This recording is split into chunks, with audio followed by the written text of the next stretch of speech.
The crazy thing with Ulalek is if you cast Ulalek and then cast Glaring Fleshraker the next turn and you copy it. Now you have two. One sees the other one coming in, but then the next Eldrazi spell that you cast, you have two Glaring Fleshraker triggers, so they both give you a Scion. Yep, which is already 2 damage. If you copy that with Ulalek, you get 4 of those. And then if you copy that Eldrazi spell, you get those 2, which means it's like 12 damage. For the one card, which is 5 mana total. And that's like on turn 6. It's an absurd amount of damage out of nowhere to each opponent. This episode is brought to you by Liquid IV. Want to stay hydrated this summer? Liquid IV has you covered with 3 times the electrolytes of leading sports drinks and 8 vitamins and nutrients. It's perfect for a hot day on the go with a huge variety of flavors like sugar-free white peach and raspberry melon. Just 1 stick of Liquid IV in 16 ounces of water delivers superior hydration to water alone. Get 20% off your first order of Liquid IV when you go to liquidiv.com and use code COMMAND at checkout. Liquid IV. Tear, pour, live more.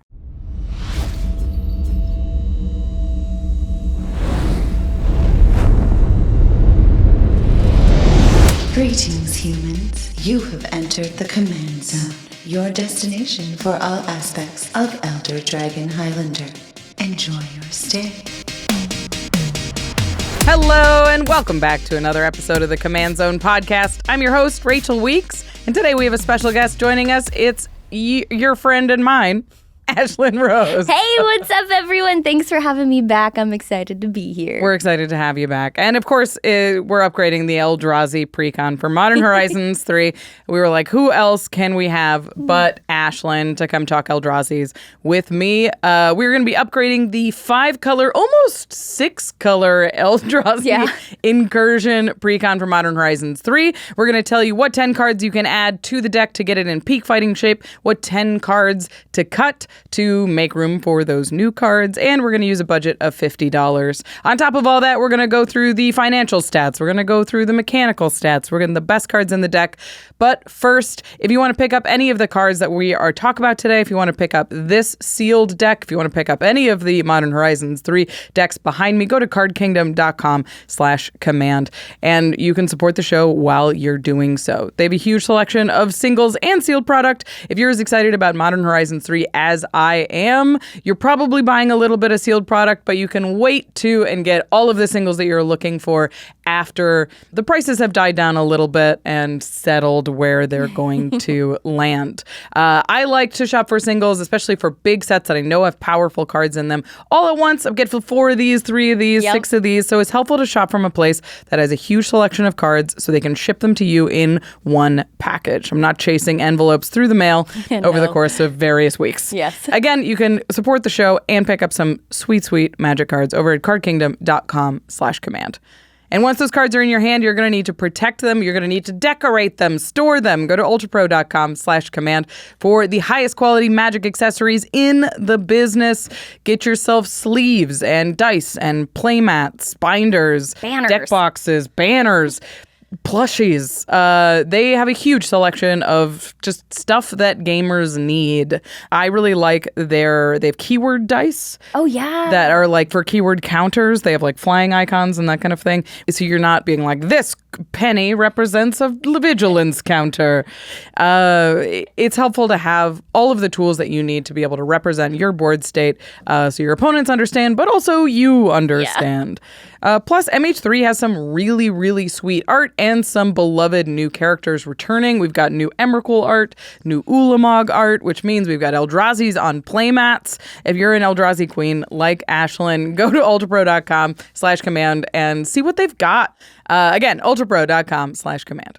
And the final way to support us is directly at patreon.com/commandzone. Our patrons get early access to game nights and 2 extra turns. Plus, you get them without ads. Pretty cool. All of our patrons get to watch the episode a day early, and they get to see it before everybody else does so you don't get spoilers. But also we've definitely had patrons that like catch errors or catch like weird bugs in editing. And they're like, hey, what's going on? And we get to fix it before the public actually sees it. So come be a part of our QC process. Well, there's also turn talks too, right? Yeah. At certain tiers, you get access to exclusive content like Turn Talk, where we have a conversation after every game of Extra Turns, where we're just like, how did the game go? How'd your deck perform? I totally punted, and I get to explain why. Yeah. What happened? It's the behind the scenes thinking of how the game went. I love talking about like, oh, this card was great. I think I'm going to find another card like this, or I'm going to take this card out. It was very bad. Yes. It's a fun conversation, and you can only get access to that at certain tiers of being a patron. Plus, we shout out one lucky patron every single podcast episode, and this one is dedicated to Jaden Soren. Jaden, you rock. You freaking rock. Your last name's Soren. That's pretty good. This should be the vampire episode, but it's not. I'm sorry, Soren. Truly random. We don't have any patrons with the last name Ulamog, unfortunately. Darn it. Someday. The Ulamog family will find us. All right, let's get into it. This is our second Eldrazi Precon. Yeah. And this time we're in 5 colors. 5 colors. Which is distinctly more colors than Eldrazi's are used to. Yes, a whole 5. We went from 0 to all the colors. All of the colors here. It's pretty sweet. I mean, before we get into the face and backup commander, I want to talk about this because I do think it's kind of interesting. What is the difference between building like a fully colorless Eldrazi deck and building a 5-color Eldrazi deck? Yeah, it is interesting because with all the colors, you have more options for ramp and need for them as well. You're not reliant on solely artifacts and big, higher mana value things. That was the most interesting thing about this is I do think this deck really did stick to the Eldrazi theme. We've got a lot of like traditional Eldrazi removal spells in here, but you are in 5 colors. You could put Swords to Plowshares in this deck. And it feels a little different than we're used to when you're building an Eldrazi deck, but you do have access to the traditional staples that are just available in 5-color decks. Of course, you have to make a lot more space for fixing. Yeah. Previously, Eldrazi get to have all of the utility lands. Yes. Just so much utility. Any utility land you can think of, any utility artifact you can think of. And it's a little bit of a higher cost when you're building with all 5 colors. But I do think, we'll get into it a little bit, but I do think that this has a pretty good mana base for being a Precon 5-color, 6-color mana base. I was pleasantly surprised by this. When I first saw it, I was like, I don't know. And then when you sit down with it, you're like, oh, this has something to it, and it's not actually works. Yeah. It's pretty shocking. So I pleasantly surprised with that. But without any further ado, let's get into the face commander and find out what this deck is doing. All right. First up, we have Ulalek, Focused Atrocity. Fused Atrocity. I'm so focused on the card and the shininess.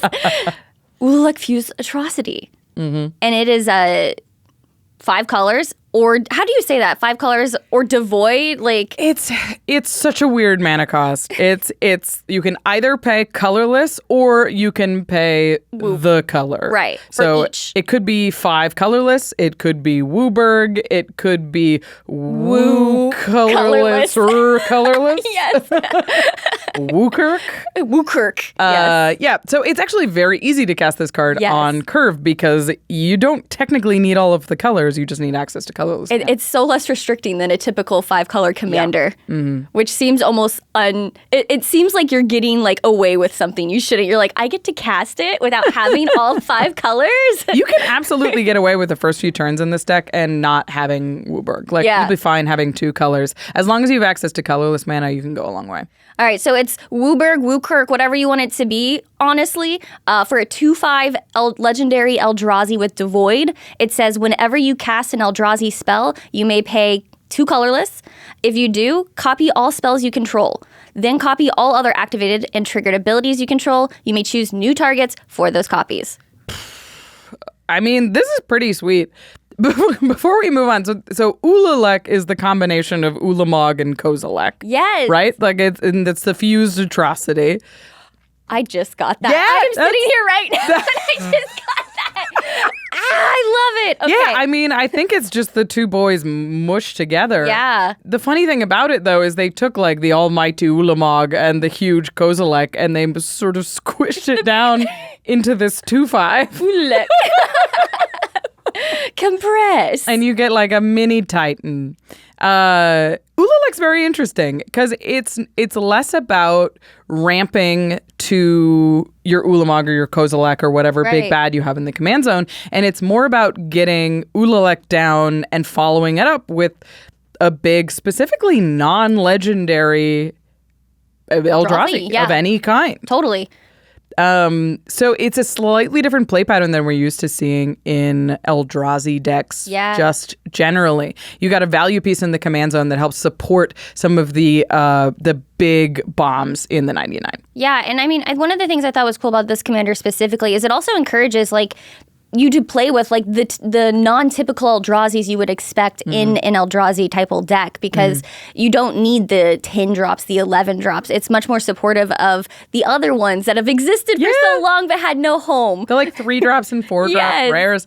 Yeah, it's so funny that it's like it's finally a home for like the blue-black one that's like whenever you play a land or an opponent plays a land, you draw 2. Yeah. You're like, it's a home for this card. It's in this deck, too. I can't think of what it's called right now. I'm not as well versed on these Eldrazi's because they don't have homes. You don't get to play against them all that often. So you get to take all of those devoid Eldrazi and put them into this deck. And many come in the deck already. Really neat commander just generally. Let's meet the backup commander before we move on. This is Azlask the Swelling Scourge. This is a 3-mana Eldrazi. It's a 2/2, and it says, whenever Azlask the Swelling Scourge or another colorless creature you control dies, you get an experience counter. Then it has an activated ability that says Wooburg : So you don't have to tap, which is interesting. Creatures you control get +X until end of turn, where X is the number of experience counters you have. Scions and Spawns you control get Indestructible and Annihilator 1 until end of turn. I'm so glad Annihilator's back. I'm just going to throw that out there. Oh my, and it turns the little babies into warriors. Monsters! So this is like a very different focus. And like where Ulalek takes all of the colored devoid Eldrazi that we were talking about and gives them a home. Azlask says like take all your Scions and your Spawn cards and put them here because they're the easiest things to sacrifice. You're going to get a ton of experience counters and attack with all those wee boys. And they're indestructible and Annihilator.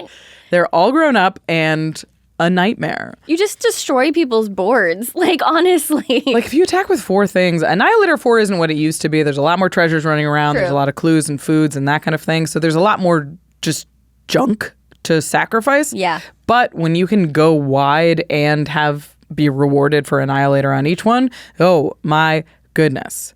So this is clearly a Spawns and Science commander. It's also a 5-color experience commander, counter commander, which we haven't seen before.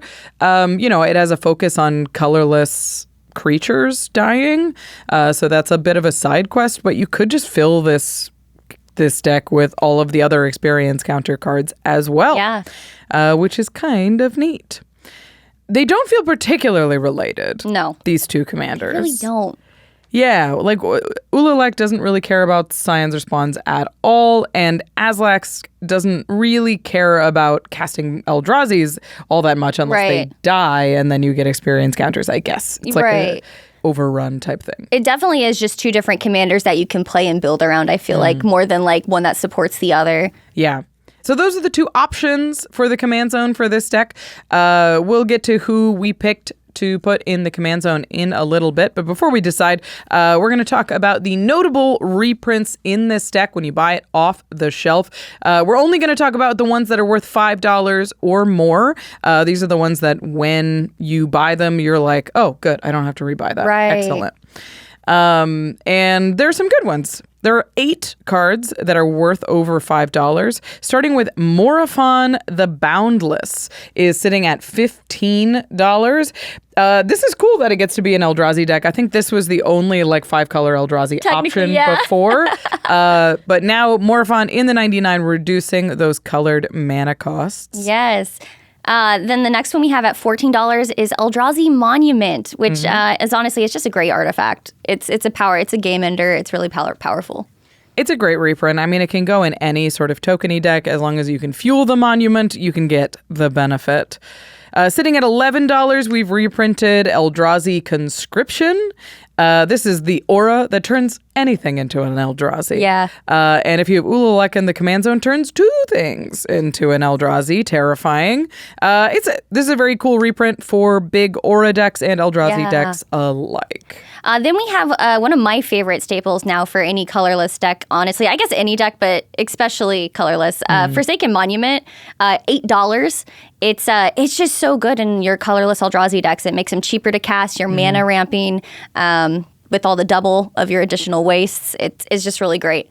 Yeah, I'm glad they printed this card in both the Eldrazi decks because it's just it's the first thing you're going to add anyway. So honestly, it's very nice that you're getting the tools that you have to have in the deck. Right. Up next, we've got a Addarkar Wastes. This is the blue-white Painlands, currently sitting at $7.50. The Painlands, all 10 of them are in this deck. Yeah. Which is awesome because they make 2 colors and also colorless, so they're perfect for your 6-color deck, and they come in untapped. You're going to take a little bit of damage if you need the color, but Ulalek suggests that you just don't need the color all that often. Honestly. They were very conservative about pips in this deck, which I appreciate. So $7.50, a good land reprint. And then at $6, we have Herald's Horn, which is another great staple for any type of typal deck. You're going to be, they're going to cost less to cast, and being able to look at the top card of your library and put it into your hand if you need to, is just great. Yeah, Herald's Horn I found is less of a draw engine than it is a ramp piece, but you could just incidentally get a card every so often. So I would if you're playing Herald's Horn, you count on it as a ramp piece, and if you draw, great, that's a bonus. And I will say, in the way we upgrade this deck, which we can get into later, it can be even more beneficial to be able to draw it. So yes. Up next is Karplusan Forest. This is the red-green Painland, sitting at $5.50, and of course, All Is Dust. It got a reprint sitting at $5.50 right now. Another perfect card for your colorless deck. So 8 cards over $5. Some good reprints and definitely some stuff that you want in the deck already. Pretty happy to see those. So those are the individual reprints. We're going to talk about the total reprint value of this deck. We didn't do our normal caveats, so I'll do them now.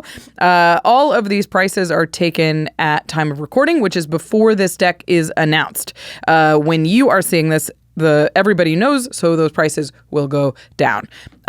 So this value is more relative. You can use it to compare the value of this deck to other decks when we record them, not literally to what you're going to be getting when you buy If you try to do the numbers after this is out, it's not going to match. It's not going to match. Yeah, exactly.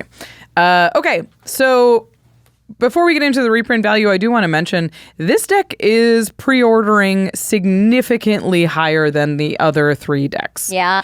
I think it has something to do with the Commander Masters Eldrazi deck spiking after it getting announced and being a very expensive deck to pick up. So at time of recording, this deck is pre-ordering for $135, almost twice what the other decks are pre-ordering for.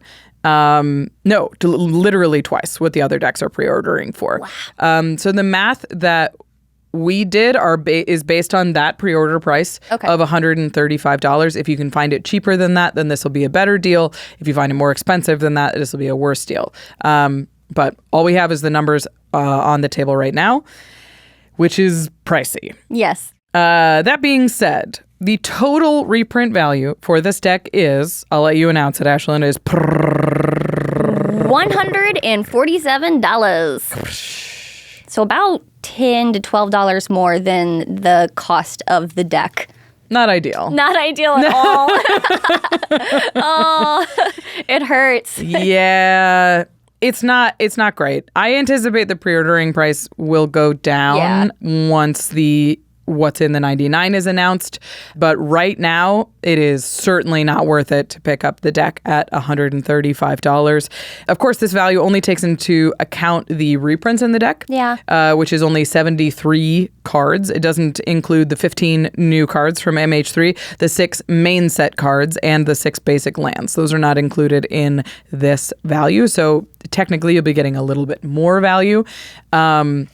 But I mean, I will say too, compared to the Commander Masters one, which was fine, I actually really enjoyed playing this deck. And for me, like, the new stuff does make it something worth, I don't know, 135 is a lot, but it does make it, I really do enjoy this deck and what it has to offer.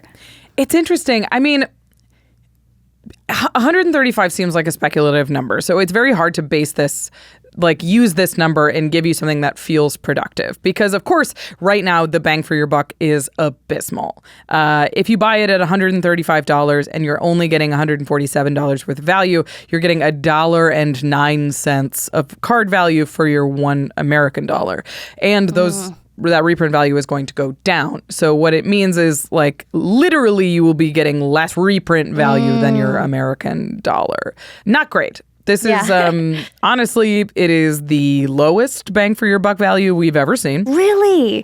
Including Commander Masters, which was quite low. Yes, it was. It is lowest than, it's lower than all of the bang for your buck values in 2023, and is obviously the lowest in MH3. But that is based on the $135 value. So if you can find it for cheaper later, it's a much better deal. And like we said, it does offer a totally different thing, Eldrazi thing than the previous Eldrazi Precon. Okay, so that's the reprint value. A little bit disappointing, honestly.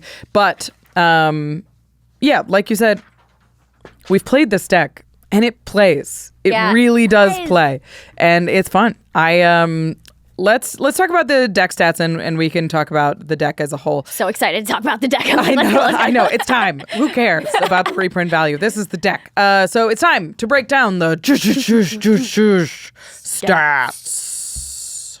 Cool. We're going to talk about the mechanical details of this deck, break down the nuts and bolts so you understand how the deck works, starting with the vegetables, the stuff that goes in every precon, goes in every deck, honestly. I love that metaphor, the vegetables of the deck. Everybody needs it. You've got to eat them. They're not always fun. But they're necessary. There are 15 pieces of ramp in this deck. Makes sense for a deck full of Eldrazi. There are 13 draw cards, 13 pieces of targeted interaction. There are 3 board wipes. We've talked about one of them already. There are 38 lands in the deck. Only 6 of them are basic, which is pretty wild for a 5-color deck. There's 1 of each, Wooburg Wastes. Yep. So that's the breakdown. It looks pretty normal, honestly. 13's right. 13 pieces of interaction is a little high, but it's good for, like, a slower deck. And some of that interaction is stapled to, 9 drops. Yeah, that's fair. So it's not all super, super efficient. Up next, we're going to break down the deck-specific stats, just so you understand what the deck is doing itself. There are 33 Eldrazi in the deck, predictably, a lot. And just to clarify there, is it Eldrazi spells, or are you talking about creatures here? This is Eldrazi spells. Great, okay. So this does include the sorceries that are Eldrazi Kindred spells. Kindreds. All of those spells can be copied with Ulalek. If they have the type Eldrazi, they can be copied with Ulalek, right? He only cares about Eldrazi spells. Is what Eldrazi it is, right? spells, Eldrazi not spells. creatures, Doesn't say creature spells. Good double check, though. The next category, there are 11 cards that make scions or spawns. A little low to put Azlask in the command zone. I think you would really want more slots dedicated to and there are more out there, so definitely. I think the deck's going to require a bigger pivot if you're going to put Azlask in the command zone based on that number. And then there are 8 cards that are built around just colorless synergy in general, which we know is very commonly tied to Eldrazi stuff, which is decent. It's a little low. I mean, we could definitely up that. But overall, the nuts and bolts of this deck are pretty good. Yeah. The weirdest thing when you look at it, though, is I was laying out the curve, and the curve is terrifying. Right? It's like not a lot of proactive spells on like 1 and 2. And then you get to the 6 and above slot, and there's like 20 flood of them, yeah. Eldrazi's, or to like 20 spells that are 6 mana value or higher. So I remember laying it all out and looking at it and just being like, how are you supposed to play this? You're like, I need to upgrade so much. But it's interesting because normally when you're worried about curve, you want to be able to double spell. You want to be able to get like your deck to get to a point where you can cast one and hold up another, or cast 2 spells and get ahead of your opponents. But Ululek says if you cast one big thing, you get a second big thing. Right, exactly. It's packed in. So you get to double spell even if you're casting a 6-drop, as long as you have the 2 extra colorless mana to get the second 6-drop. So honestly, this deck double spells very, very well for a deck that has an incredibly high curve. For very, very cheap mana. Yeah. Like, my goodness. I was very impressed with the functionality of this deck, because I think if you look at it from the top down, you're like, it's a mess. Yes. And then you play it, and Wizards knew what they were doing. Honestly, seriously, I would say if you ever think of like, if you want to sit down and do your own workshop on it, play it first, goldfish it out, and see how it feels instead of just looking at the curves and the stats, because it's misleading. I agree. Yeah. Okay, let's talk about the best cards in the deck, and that'll inform kind of what we want to do with this upgrade. Predictably, this first card is always the best card in colorless decks. We've already mentioned it. It's Forsaken Monument. Yes. Forsaken Monument, I'm guessing I'm reading through the card. Yeah. All right, let's hear it in all its glory. It is a legendary artifact for 5 colorless. It says colorless creatures you control get +2/+2. Whenever you tap a permanent for a waste, add an additional waste. Whenever you cast a colorless spell, you gain 2 life. I mean, it's an anthem effect for all of your creatures. It's ramp. It's life gain. It's so good. Especially with if you had Ululek as the commander, because it's doubling the life gain you get each time. And in Eldrazi decks, you're typically going to be an arch enemy at some point if you start just spewing out your powerhouses. And so to have that extra padding of life actually can come in handy. But the ramp is honestly the biggest important part of this card that makes it so strong. That's a huge part of this. And I think it, especially with Ululek's copy trigger, you have to pay 2 colorless mana to copy anything on the stack. And Forsaken Monument gives you, like, even if you tap everything else for colored mana, you just tap 1 colorless mana and you can pay for that Ululek copy trigger. So it's the best card in a lot of Eldrazi decks. Even with 5 colors, it's still the best card in this deck. It basically says pay for Ululek's ability for free, almost. I'll let you read this next one as well. It's a new one. Selective Obliteration. It is 3 colorless for a colorless sorcery. Each player chooses a color. Then exile each permanent unless it's colorless or it's the only color its controller chose. So this is interesting. It's not quite all as dust. Right. But this hits, it allows them to keep like 1 or 2 monocolored things. Right. So if you have a Smothering Tithe and you're like, oh, I want to keep my Smothering Tithe, they choose white, and then everything else goes. But all your stuff is colorless, so it feels like a one-sided board wipe. Yeah. Similar to All Is Dust, but it's cheaper. Way cheaper. It's like 2 less, I think. Yeah, 5 to 7. I think it's 7 for All Is Dust. Yeah. This kind of thing is so powerful in decks that are working with a limitation. When you're building heavily around an Eldrazi theme, or when you're building heavily around a colorless theme, you're handicapping yourself to earn some synergy points, and this board wipe is exactly the synergy that you're looking to earn. It rewards you for your synergy, which is nice. I also like it because, I mean, there's on average, like, what would you say like the average color span decks are nowadays in Commander that you run up against? 3 colors? Usually 3 colors. Yeah. It's usually 3 color, 4 mana commanders. So that's pretty typical. That hits pretty hard if they can only choose 1 to keep. So yeah, if they're not playing a monocolored commander, you're at the very least they're losing all of that. Like, it's it lets them keep some things, but you keep everything. Right. And that imbalance is really how you push over the top. And it's, especially when you have Eldrazi's and they're these huge beaters, they are also sort of forced to keep creatures. Yeah. Otherwise, you are going to rumble. That's true. So it puts them in an awkward position because where they have to sacrifice all their stuff, but they do need to keep some amount of blockers. And then you attack into them and they have to make awkward chumps. Yeah. So it's a great board wipe when you're ahead on board, which is really powerful. Yeah. I think the only Or area puts you ahead on board anyway. Yeah, I think the only area where it kind of doesn't shine as brightly is, yes, there are a lot of treasure tokens, and so that there is that. But in general, I feel like it's really powerful. We're going to talk about one more best card in the deck, because when I played this deck, this card was terrifying. This is from the main set. It's Glaring Fleshraker. 2 and a colorless for an Eldrazi drone. It's a 2/2. It says, whenever you cast a colorless spell, create a 0/1 colorless Eldrazi spawn creature token with sacrifice this creature, add colorless.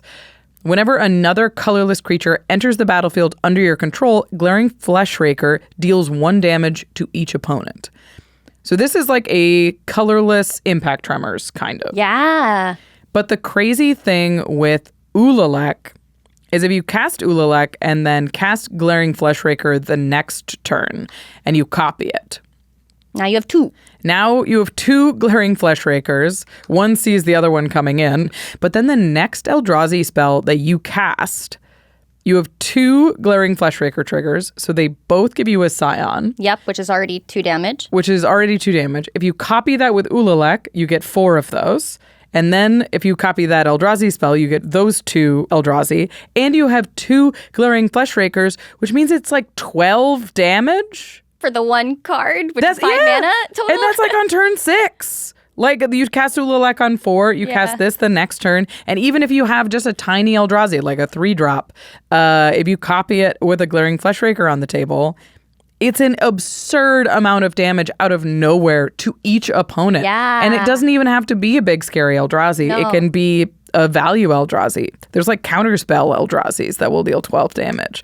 So this is one of those cards that you really want to deploy when you can double spell, like when you can follow it up with another Eldrazi immediately, or when you're fairly sure your opponent's defenses are down, because it has the potential to do a huge life swing out of nowhere. It's also an interesting name, like Glaring Fleshraker. Like, is it just looking very angrily at you, or is it like so bright? It's Like it's certainly glaring. raking flash.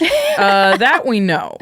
What is glaring about it? I'm like glaring. I know that the Eldrazi have like this all shiny, I don't know what you call it, like geode looking tone to them, but I'm like, He doesn't glaring. have eyes though. Like I'm assuming it's like a bright glare, maybe. Yeah, maybe he's just reflective. It's just very. He's reflective. a mirror Eldrazi.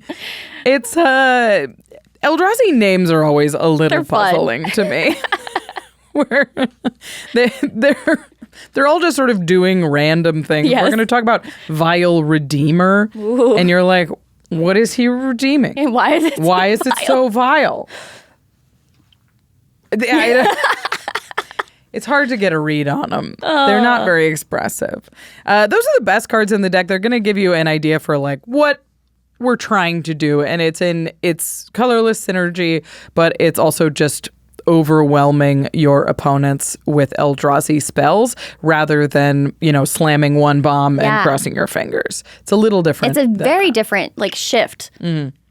So let's talk about this. Let's get into the upgrade goals with our upgrade. We're going to add 10 cards. We're going to take 10 cards out. We're going to use a budget of $50. But we're going to tell you what we were trying to do with this upgrade. We've hinted at it, but the commander word we chose was Ulalek. Yes. He's a natural fit for the deck. There's not quite enough Spawn and Scion synergy. We would have to dedicate every ad to putting more Spawns and Scions in if you're going to put Azlask in the command zone. But it's a cool build around for later. Honestly, yeah. I would be excited to see what people do with that because it will be fun. Yeah, and anything you can do that puts experience, like that connects like random experience counter cards is kind of neat. As a commander player, I feel like that's very satisfying because that's kind of like how commander, you're like, what can I pile together of all my other stuff to make a deck? You're like, all right, we're getting Marin is getting involved in Eldrazi's now. So this deck we've sung its praises. It does play much better than it looks. But there are some sort of weird cards in it. There's some overcosted things. There's some new cards that they printed that are very narrow type of effects. So just trying to make the deck more consistent and feel a little bit smoother was a big part of what we talked about in this upgrade. Yeah, and I think we also wanted to look at making it so we can take advantage of our commander's ability. And so, like, incorporating more things like flash so that we can really take advantage of those triggers and putting things on the stack. Yeah, we'll get into it a little bit more, but, like, the way that Ululek's ability works is you can copy everything you have on the stack. Yeah. As long as there's an Eldrazi spell that you're copying on top of that. Right. So Flash is really, really powerful. And there's some in the Precon, but there's not a lot of focus on it. Right. 'Cause it's not particularly intuitive, and it's definitely confusing for people who are just picking this up off the shelf. So we're going to add some of that because it's neat. And the other thing that you mentioned was just haste. Yes. Every time I saw the Ululek deck play, I've seen it play twice currently, is it just sticks a big threat and then it says, can you answer that? Yeah. And usually it copies it, so just two of them. It's like, can you answer that? Can you answer that? Can you answer that? But you're not getting a ton of value unless you untap with those threats. I noticed that it's common with, like, honestly, a lot of decks that I've played in the past, especially big bomb decks, is having haste is so crucial, because if not, you're investing all this mana and resources into these powerful cards, but then you don't get to use them for a whole turn. So haste comes into play and is really helpful in making sure you can utilize those cards as soon as you get them out and force your opponents to answer them now or deal with them now. Yeah, or the consequences are, you do not have time to think about this. You don't get to draw yet. Just deal with it. I think that's cool. And it's definitely like, this is going to be the lowest curve on an Eldrazi deck. Yeah. Because normally when you're playing against an Eldrazi deck, it's ramp, what's coming. Yes. This is turn 4, Ululek comes down. Turn 5, you have a very big problem, and maybe even faster. There's a lot of acceleration in this deck. You could absolutely get Ululek down as early as like turn 3. Yeah, when I was goldfishing, I got it down turn 3 with like Forsaken Monument was already copied. It was gnarly. I was like, what? Yeah. It's absurd, and you really don't stumble over the mana base as much as I thought. When they printed the 5-color sliver deck, that mana base was largely tapped. It was, and you couldn't curve out the way that you wanted to. But because all these lands are untapped, and because so much of what you're casting is colorless mana, you can actually play your stuff on curve and not even take that much damage from your, like, mostly pain land mana base. So very impressed with this deck, but there is definitely some cool tricks that we can add to it. We're gonna get to those upgrade the cards that we're adding and the cards we're taking out after a few words from our sponsors. Bruce and Silas, Vice Cops. This episode, just deserts. Come on, Bruce. We're right on Oko's tail. We can bring this whole crime ring down. Ah! What happened to you? The hot desert sun has changed me. I'm dying. Go on without me, Silas. You're just dehydrated. You need Liquid IV, America's #1 powdered hydration brand. Here, just tear open a stick, pour it into your water, stir, and drink. Hey, that's good. Liquid IV comes in a ton of flavors and is easy to take with you on the go. I always carry an extra tube of sugar-free green grape with me, because whether you're chasing a criminal through the desert or just enjoying a summer day, heat is no joke. Luckily, Liquid IV has 8 vitamins and nutrients and 3 times the electrolytes of the leading sports drink. I feel the electrolytes working. Let's get that scumbag. So hot, so tired. Gotcha! Oko, more like Slowco. How? I drank the leading sports drink! Ha! That's where you went wrong, villain. Turn your ordinary water into extraordinary hydration with Liquid IV. Get 20% off your first order of Liquid IV when you go to liquidiv.com and use code COMMAND at checkout. That's 20% off your first order when you shop Better Hydration today using promo code COMMAND at liquidiv.com. You know, with all these different secret layers and art styles, it's pretty cool. You can customize your deck however you like. Yeah, customization is great, whether it's your cards, your gaming accessories, or your legs. Legs? Josh, did you get the lake tattoo? Is it the blue mana symbol? Is it my face? No. I just got the original stretch shorts from Chubbies, the men's apparel brand that really lets you customize your thighs. Not only do they have tons of fun patterns and colors, but they also let you choose from 3 short inseam lengths, so you can go down near the knee or way up high to keep cool. We call that giving your legs the showcase treatment. Ooh la la. Chubbies is all about making you feel comfortable and confident with stretchy fabrics, elastic waistbands, and a classic tailored fit. Plus, they've got swim trunks, pants, polos, and button-downs, so you can build a whole summer wardrobe that feels like you. Ooh, I'm gonna grab these cool palm tree shorts. They'll look way better than matching tattoos of each other's faces. Wait, matching face? Did you? MagicCon Vegas was a wild time, and I'm getting it removed, I promise. Whether you're getting dressed for your workday, a workout, or a weekend getaway, Chubbies has you covered. For a limited time, Chubbies is giving our listeners 20% off your order with our code COMMAND at chubbieshorts.com. That's code COMMAND at chubbieshorts.com. Support our show and tell them we sent you. Don't blend in with the crowd, stand out with Chubbies. When we moved into our new offices, it was a huge upgrade. Literally.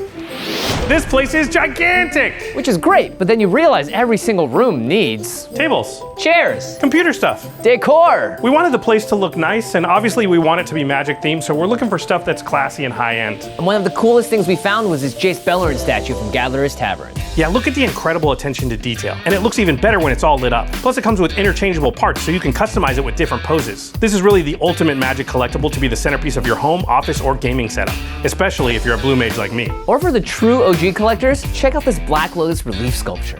It's such an iconic part of Magic history, but also a fantastic art piece that'll get compliments from players and non-players alike. It even comes with a stunning metal card that makes great desk decor all on its own. Or you can use it as a proxy in your Garth One-Eye deck. Ha, we call that a 2-for-1. You know we're obsessed with quality here at the Command Zone, and Gatherer's Tavern, they absolutely share those values. Each of these pieces is individually hand-sculpted and hand-painted. As you might imagine, that's an intricate process, and as a result, both of these items are very, very limited. They only created a handful, and once those are gone, that's it. These were made for the serious collector, and it shows. I mean, look at them. They're so great, it kind of feels like they should have their own room. Do you think we need more space?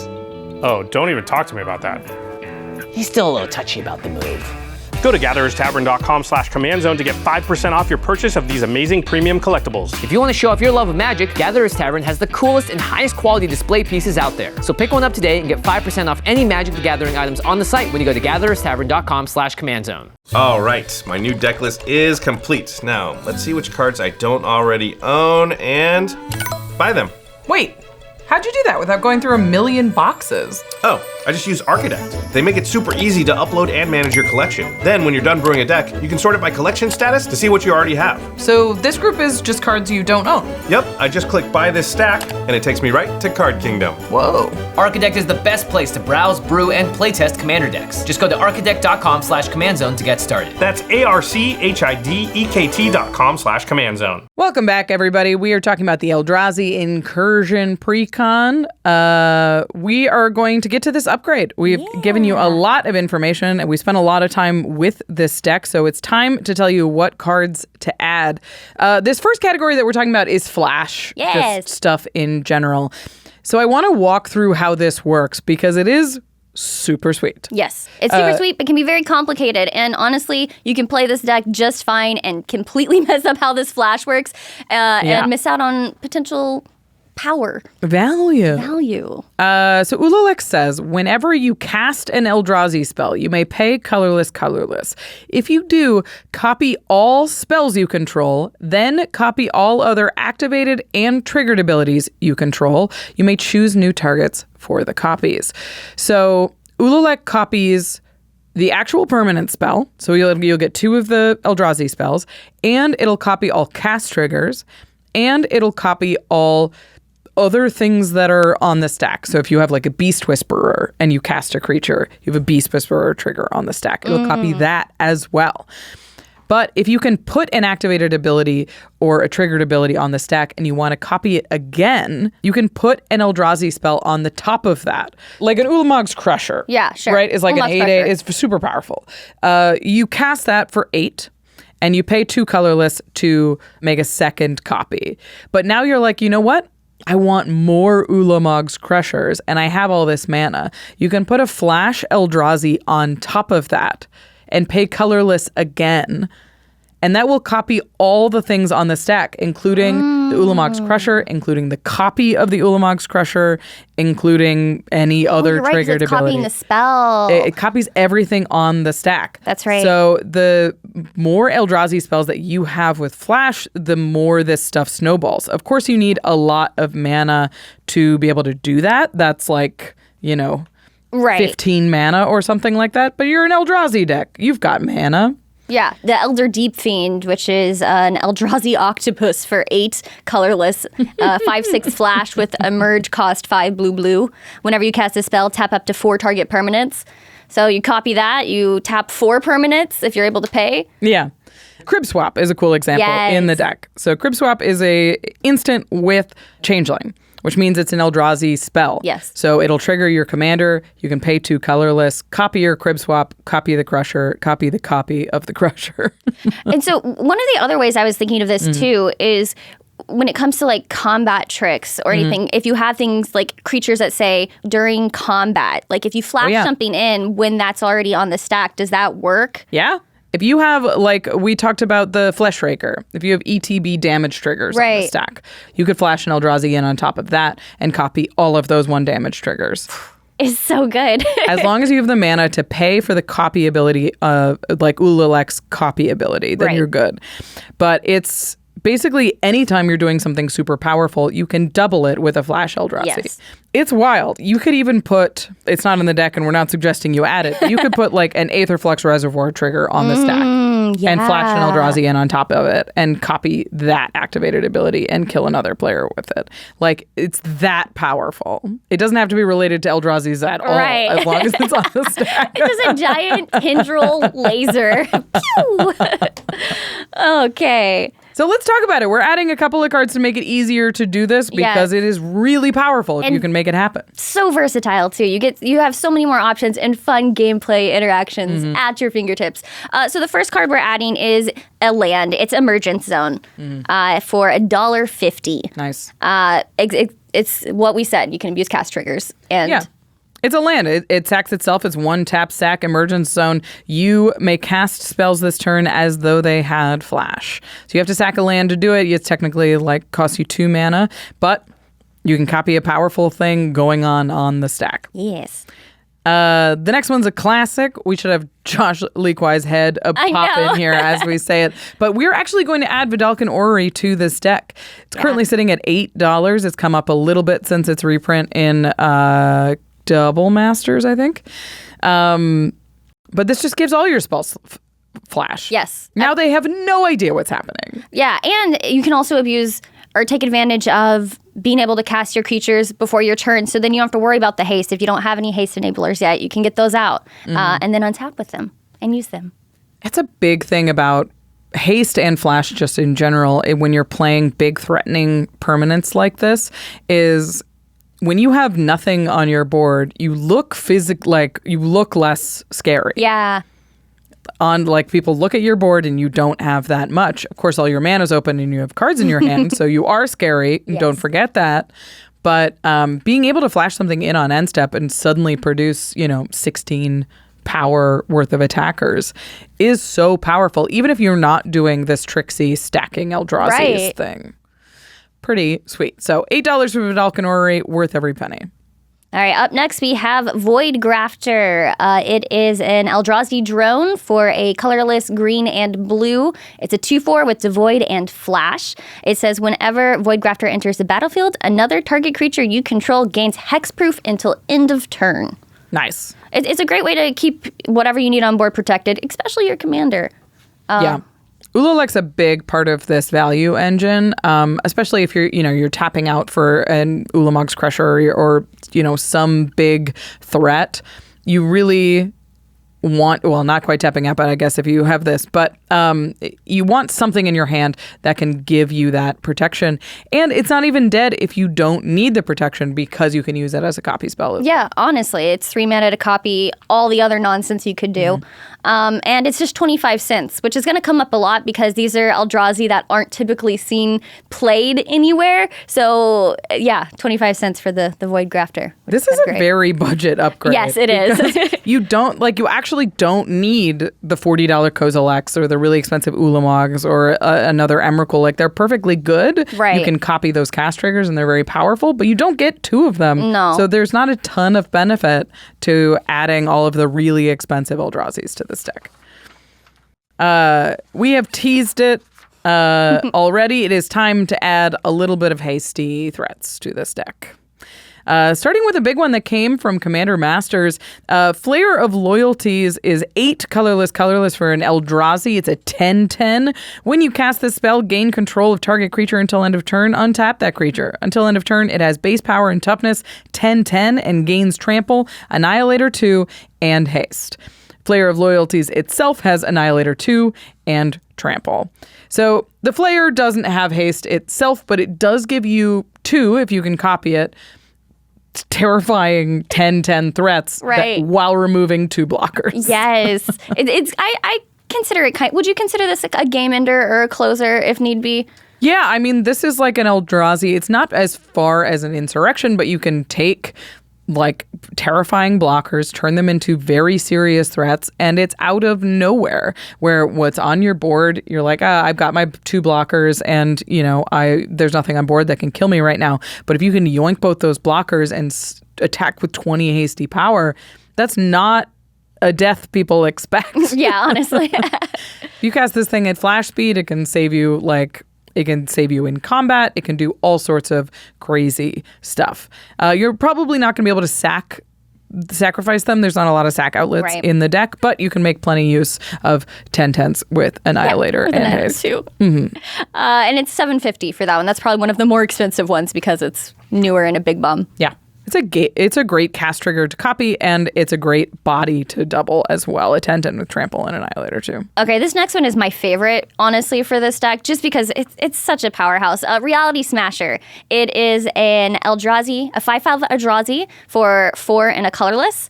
It has trample and haste, and it says whenever Reality Smasher becomes the target of a spell an opponent controls, counter that spell unless its controller discards a card. Oh, he's got like a old ward. Yes, old ward. Ward before ward existed. And it has haste. It's a 5/5 trample with haste, and you're going to copy it. And that's just great because that's a lot of damage really fast. And typically there's a downside to having something like that, right? When they print it on a card, but I feel like being able to copy it. Well, no, there's no downside with this one. It's just great. I mean, I think people underestimate how powerful just a hasty, scary threat is, especially when there's 2 of them. This is a threat that's going to lower your curve a little bit. It's easy to copy the turn after you cast Ulalek, which I found was an interesting thing. You want to get Ulalek down as fast as possible, but then you're looking at 7 drops in your hand, and you're like, I don't have 9 mana to copy this. Yeah. So making sure that you do have something that is meaningful to copy and it's going to put some damage on the board right away.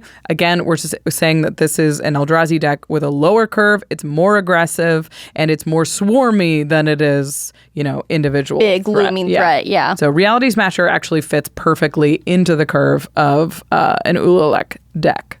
And it's only $3.50. Nice. Up next is Dust Stalker. He's stalking the dust? He's stalking the dust. Why? Maybe he the has dust allergies. is everywhere. Maybe. He has allergies. He's a sweetie. He sneezes sniffly. out of his weird chest cavity. 2 black-red for an Eldrazi with Devoid and Haste. He's a 5/3.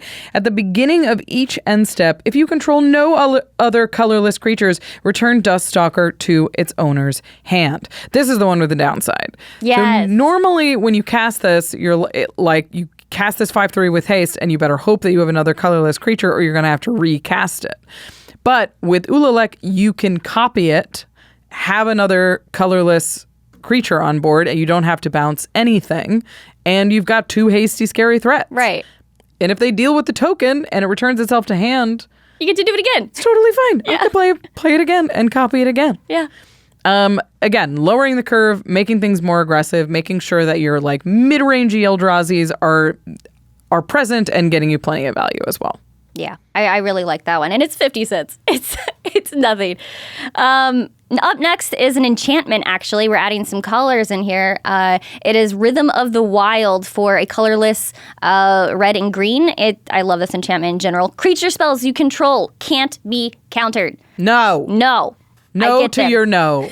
I say no. And non-token creatures you control have Riot, so you can choose whether they enter the battlefield with haste or +1/+1 counter. Now, I'm curious. The way I was envisioning this is that it triggers twice with Ululek if need be. If it goes on this, if they get Riot, you get to give them both? Riot's an ETB trigger. Oh, so ETB, okay. It will be the Ululek trigger will have resolved by the time it enters the battlefield. Got it. But I still like this include because Rhythm of the Wild, first of all, protects your big scary bombs that you're spending a lot of mana on.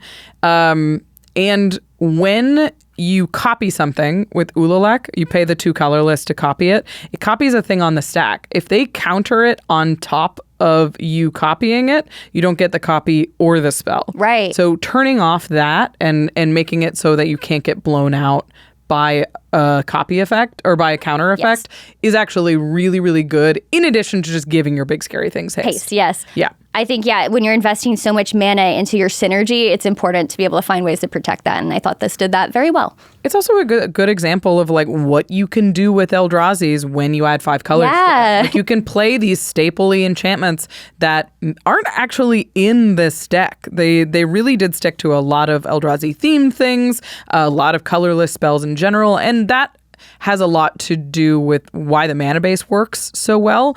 But you can also make space for really powerful, colored permanents that are just going to make the deck work better. Yeah.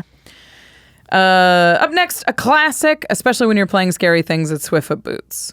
Swiftfoot Boots are only, Rhythm of the Wild is $4. Swiftfoot Boots are $2.25. You do have sort of a key pin in your strategy in your commander, so having Swiftfoot Boots to protect them is always super important. But when you stick, a big 10/10 with Trample and Annihilator, give him some shoes. He needs some shoes. He'll figure out what tentacles to put them on.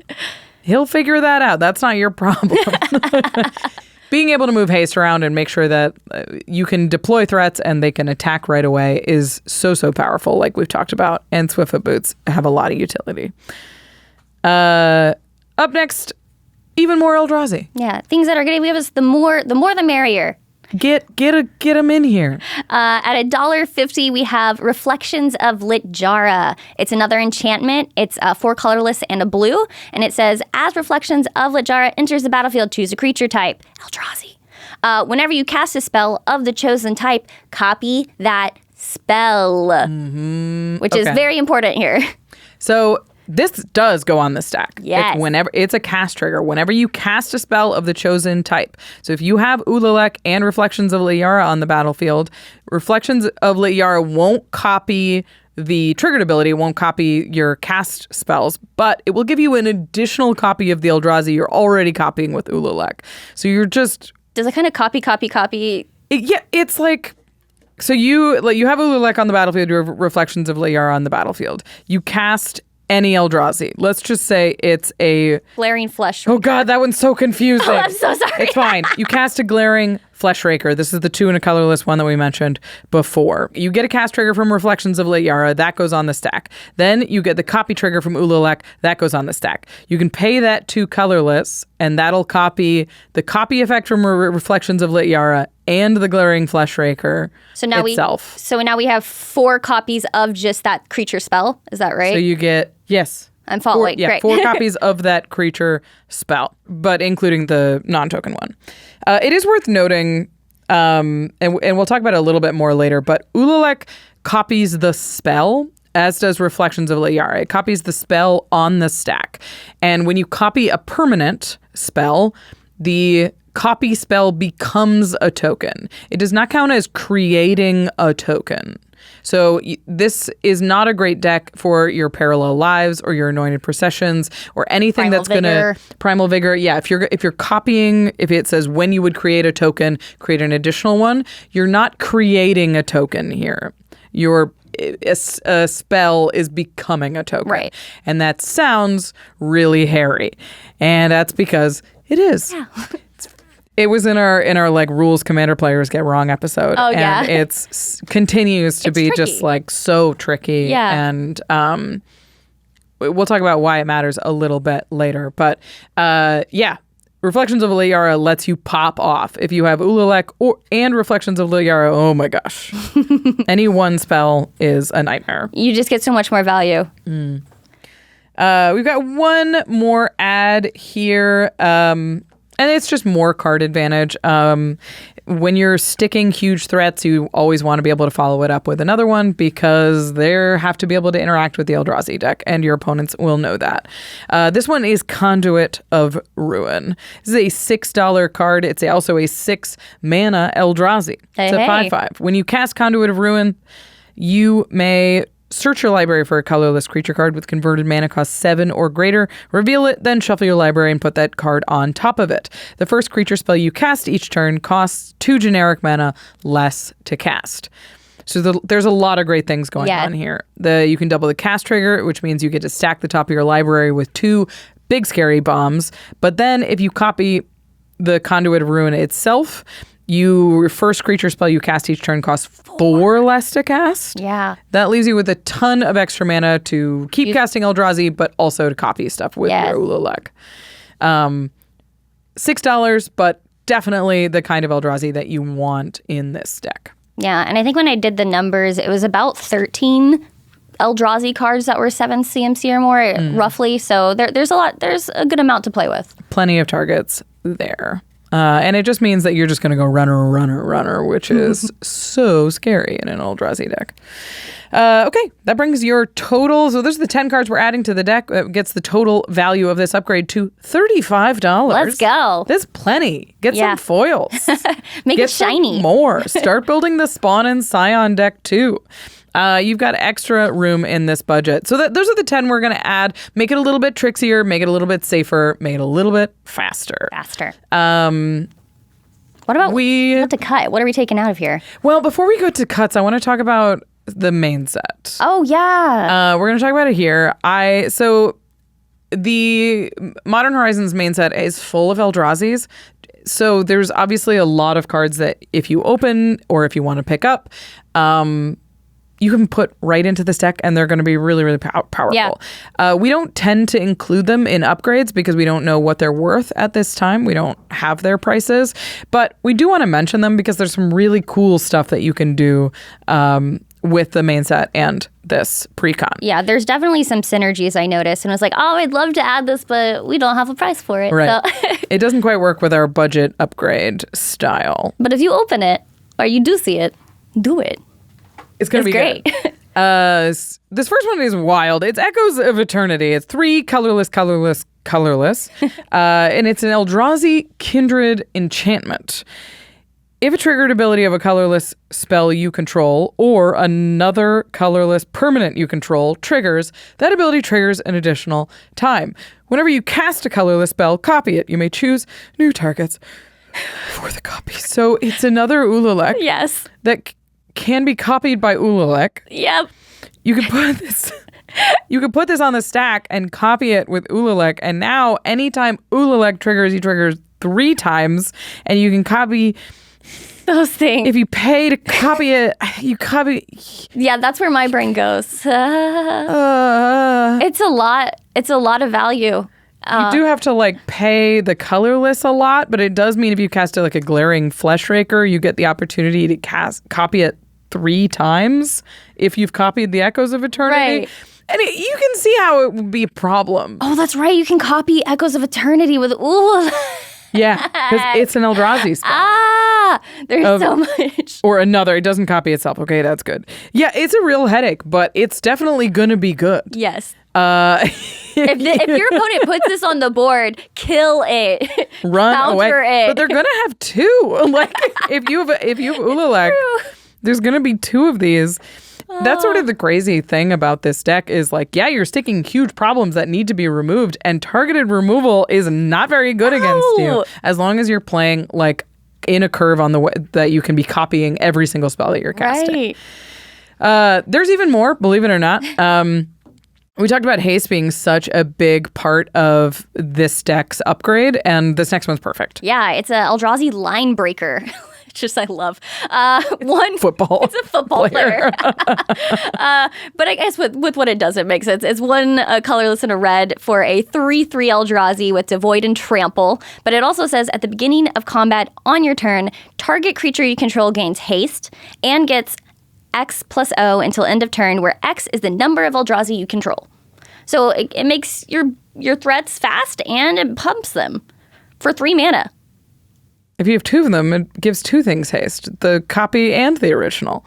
It's really powerful in this deck. Oh, yeah, it can give itself haste. That's right. Oh, yeah. It can give, can it give it each other? Yeah. Yeah. To target creature. It can give itself haste. It can give the copy haste. And then next turn, when you copy something else, it can give both of those haste. You get to keep both the brothers. And then with Echoes of Eternity out, everything gets haste. Oh, my God. This next one's wild. Jimmy... no, not this one. This one's wild, though. It's Kozilek's Unsailing. 2 and a blue for an enchantment with Devoid. Whenever you cast a creature spell with mana value 4, 5, or 6, make 2 Eldrazi Scion spawn creature tokens. And then whenever you cast a spell with mana value 7 or greater, draw 3 cards. Draw 3 cards. And that's a cast trigger that you can copy with Ulalek. That's right. You can draw 6 cards if you copy a 7-drop. Because these are cast spells. Can you cast this one? Because it's not an Eldrazi enchantment. So this one, you can't copy the permanent itself, but the cast triggers you can copy. So that's right. Whenever you cast a creature spell with mana value 4, 5, 6, or 7, that'll go on the stack. And as long as Ulalek's trigger, you stack that on top of it, then you can copy all of the things underneath it. So you'll be able to draw 6, or you'll make 4 spawns. Seems good. For 3 mana. Technically 5, I guess you're copying something, yeah. This is a great proactive thing to do before your commander comes down to, which is great. Yeah. There's really great ones. Null Drifter is very good in the deck. Sowing Mycospawn is very good in the deck. These are just good Eldrazi sort of nuts and bolts. But we would be remiss if we didn't mention Ugin's Binding. Do you want to read this one? I guess. Ugin's Binding. It's great. It's 2 and a blue for an instant that has Devoid, and it says return target non-land permanent you don't control to its owner's hand. But of course, it also has a nice chunk of text that says whenever you cast a colorless spell with mana value 7 or greater, you may exile Ugin's Binding from your graveyard. When you do, return each non-land permanent you don't control to its owner's hand. So it's Cyclonic Rift. Yeah. From the graveyard. Yeah. From the graveyard. Trigger ability Cyclonic Rift. You can't even copy. You can't even counter it. And even if they do have a stifle, you could copy it. Yeah, you could copy it. Right? No, you may exile it if you do. No, you cannot copy it because it will be gone. You won't be able to exile it twice. But it's really, really powerful. Yeah. It's not an Eldrazi spell itself, but the fact that this is another one-sided board wipe for Eldrazi decks is unbelievable. Yeah. Really, really powerful. So all of those would be great to add to this deck. There's even more in the main set. We couldn't spend a ton of time on cards that we don't have prices for, but definitely go through MH3 and see if there's any cards you want to add to Ulalek. There's some really good ones. We have added 10 cards, though. We are going to cut 10 cards to make space for them. Let's get into it. This first one's a new card. It's Mutated Cultist. It's 2 and a black for an Eldrazi Horror. It's a 1/3. Whenever you cast the spell, remove all counters from up to 1 target permanent or opponent. The next spell you cast this turn costs 1 less to cast for each counter removed this way. It's a 1/3 with Death Touch. You're not guaranteed to have any counters. Right, you're not guaranteed that someone's going to have counters. And it just feels very, very specifically situational. I think this is a card designed to play all of the MH3 decks against each other, and it's supposed to steal all the energy counters from the energy deck. Okay. But otherwise, it's like a weird combo thing you could do with Dark Depths. Either way, it's not very good in this deck, so we're going to take it out. Up next, we have Warping Whale, which is 1 and a colorless. It's an instant. It says choose 1, exile target creature with power or toughness 1 or less, or you can choose counter target sorcery spell, or create a 1/1 colorless Eldrazi Scion creature token with sacrifice to add colorless. it was a fine card back in the day when we didn't have much to play with, but now we do have other options that are just as good, and it kind of just takes up space. We have 5 colors. We can do normal counter spells if we want. Yeah, exactly. You don't need to mess with the colorless ones anymore. Yeah. And it doesn't have to be as what's situational. It's good if you don't have access to any of the colors, but we have access to all of them. The next one is Skittering Invasion. This is a 7-mana Kindred Sorcery Eldrazi. You make 5 0/1 spawns. And that's it. And if you copy it, you make 10. I put on my note here, I can't think of a situation where that is what I want to spend 7 mana on. I mean, if you have a whole lot of Flesh Rakers. Sure, yes. But then you just want to cast any Eldrazi. So I don't think that this is great for this deck. Maybe if you're building Azlask, that is a good position for that card. Up next. Up next is Vile, the Vile Redeemer. The Vile Redeemer. What is he redeeming? It's vile. And why is it foul? For 2 and a green, you have a 3/3 Eldrazi with Devoid and Flash. When you cast this spell, you may pay colorless. If you do, create a 1/1 colorless Eldrazi Scion creature token for each non-token creature that died under your control this turn. Mm-hmm. So that's where it kind of takes a turn. It's like that died. And you're like, oh... we don't even have sack outlets in this, right, to really utilize that. Yeah, it is a flash creature, which is nice. You can use it with Ulalek, but the fact that it doesn't actually do anything, and we've added better versions of it, so it doesn't need to be in the deck anymore. This is a big old boy. It's Ulamog's Dreadsire, 10 mana Eldrazi with Vigilance. It's a 10/10. It is ward, sack a permanent with mana value 1 or greater, and it says tap. Create a 10/10 Eldrazi creature token. Which, I mean, you could have some fun shenanigans with Ulalek. Yeah. But, like, at the same time, someone could just, like, chump a mana dork to the ward cost and be like, go away. Yeah, this is, like... It doesn't have trample, it doesn't have flying, it has vigilance, so you could attack with it, and then you could tap, and you can make more 10/10s. But it's a little bit of a slow engine, and we're trying to make this deck more explosive. Yes. So this isn't exactly contributing to that. Also, it's 10 mana. Yes, which is a lot. That's bunches of mana. That's why we put Flayer in instead for 10. Up next. All right, we have Sifter of Skulls for 3 and a black. It is a 4/3 Eldrazi with Devoid. Whenever another non-token creature you control dies, create a 1/1 colorless Eldrazi Scion creature token.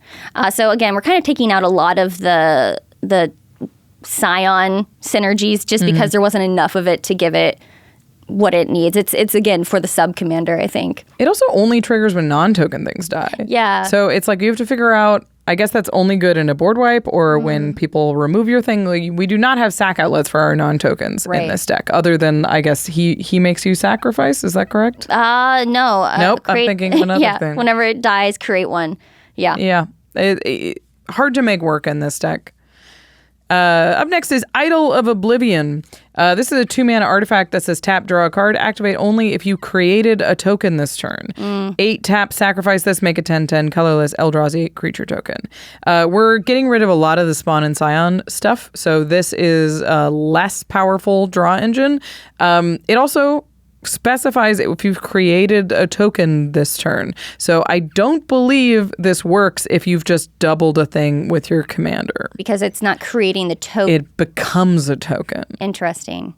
So it's a little awkwardly situated in this deck, unless you're really focusing on the Spawns and Scions thing, which we're obviously pulling out a lot of that synergy.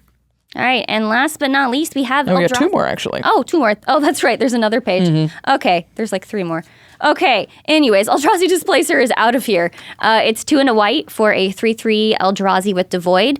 It says it has an activated ability of 2 and a colorless. Exile another target creature, then return it to the battlefield tapped under its owner's control. So you can blink.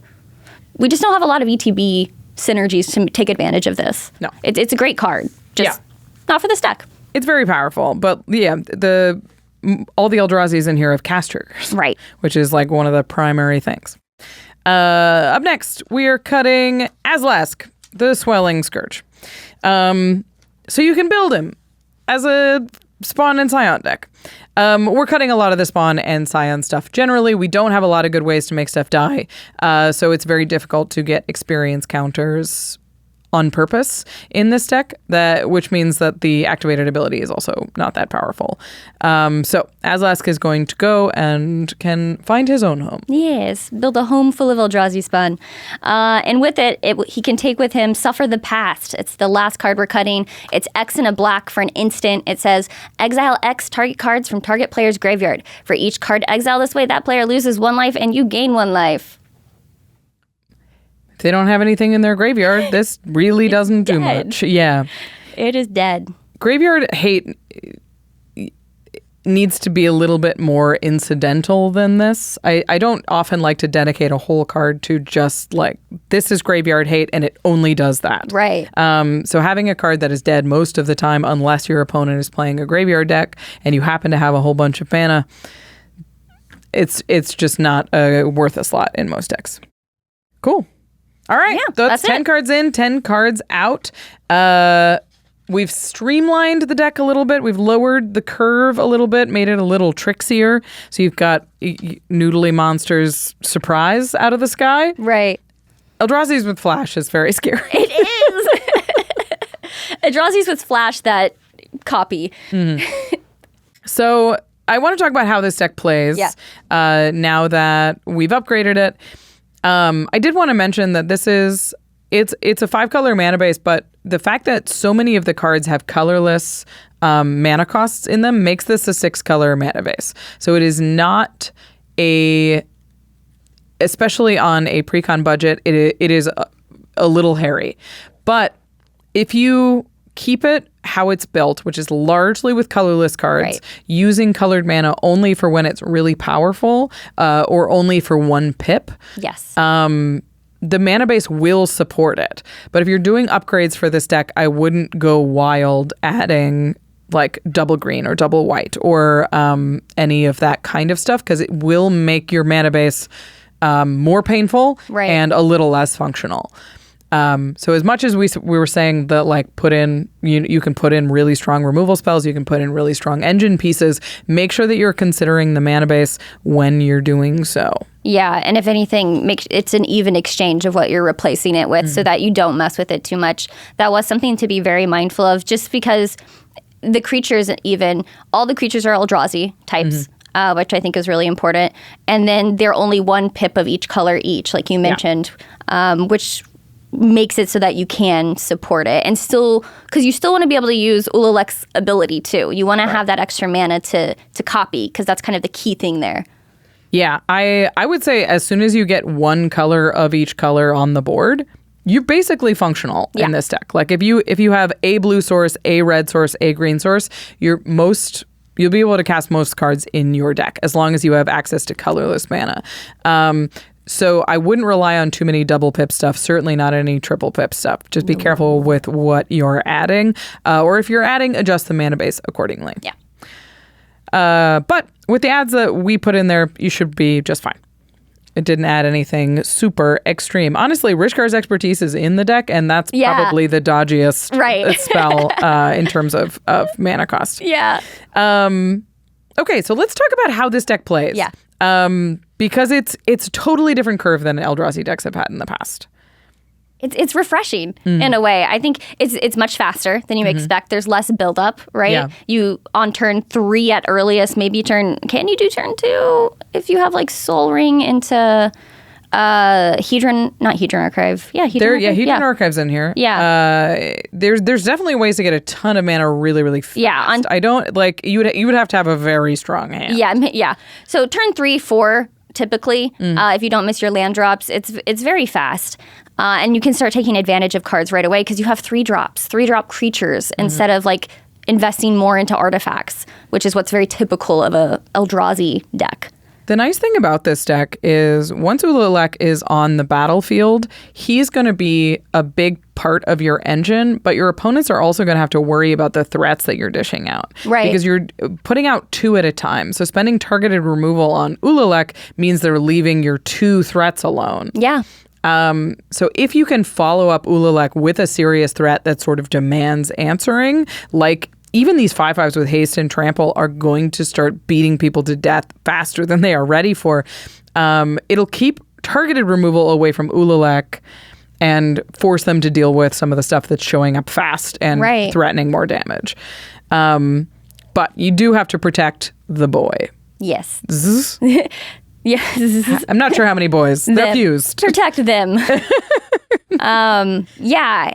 And I don't know. I really enjoyed it. Like, again, you said the curve looks high and scary, but compared to like a typical Eldrazi colorless deck that you're slamming like 11, 12 drops in, it's not that bad.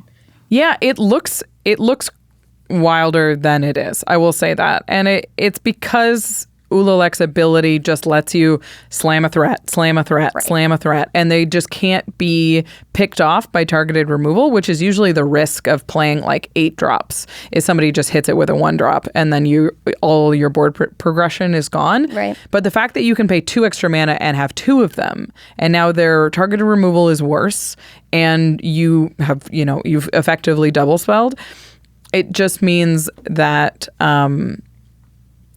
it doesn't feel as bad when you're casting these huge spells if you get 2 of them. Right. And with the upgrades, it's even faster. We have a lot more haste enablers, and a lot of creatures that really benefit from being copied early on. So I think it plays even faster. It's also interesting when your curve is this high. Card advantage is important because you need more spells to cast, and the selection is helpful, but you're not going to be able to dump your hand because the curve is quite high. Yeah.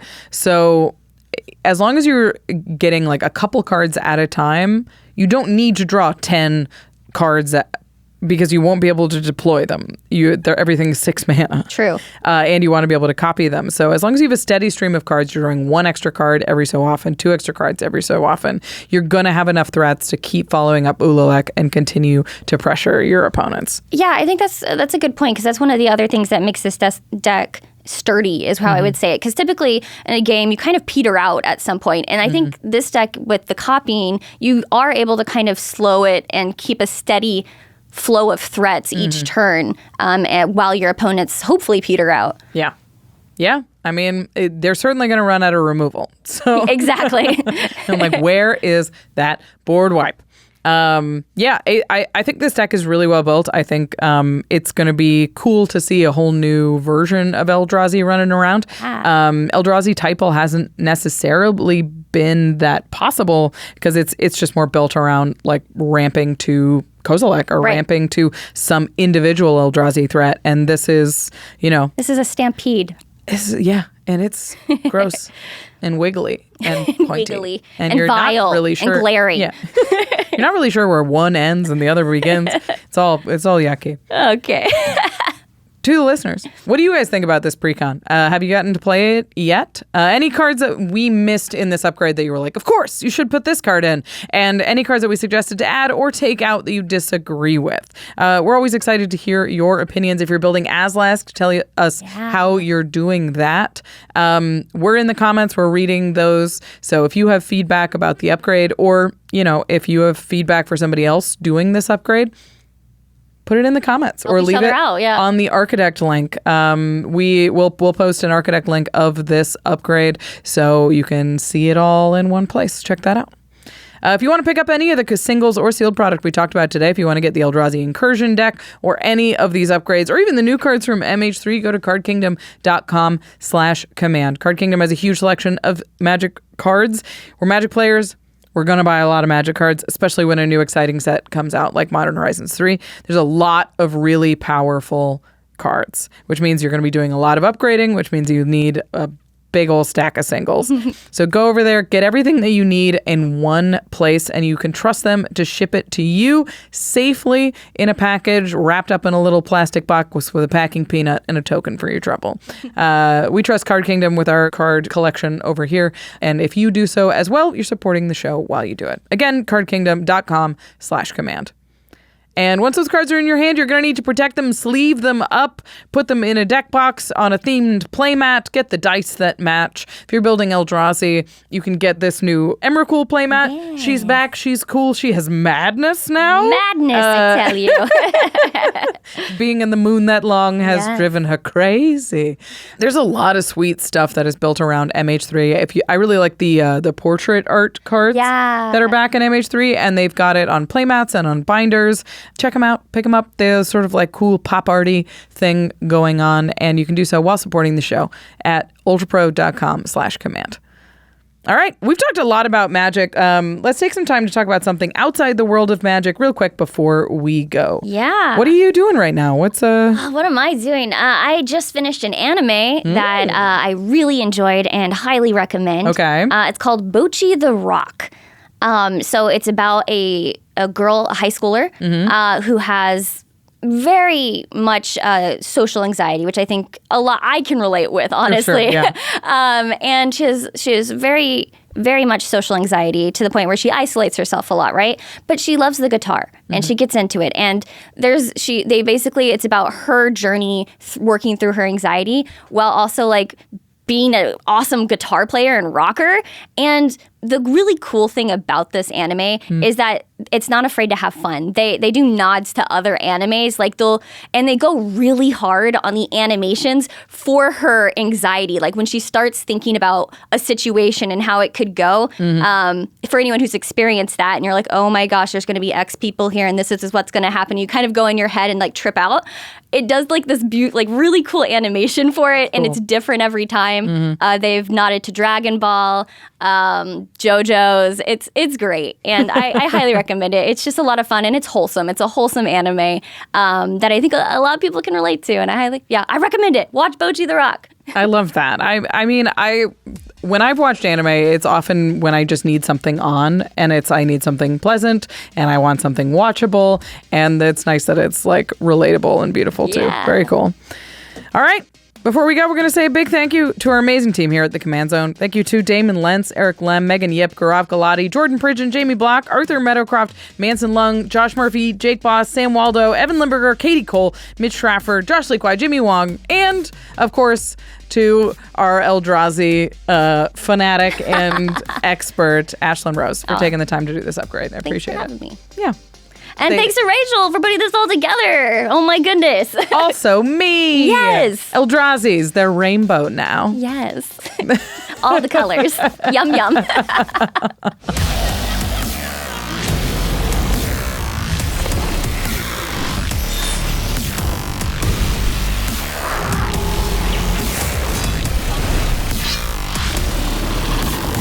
Thank you for your attention.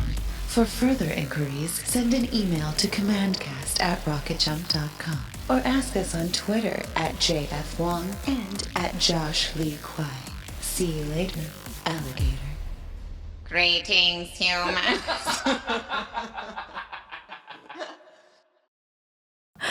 Taste the tentacle. Oof, terrible. Cut that out.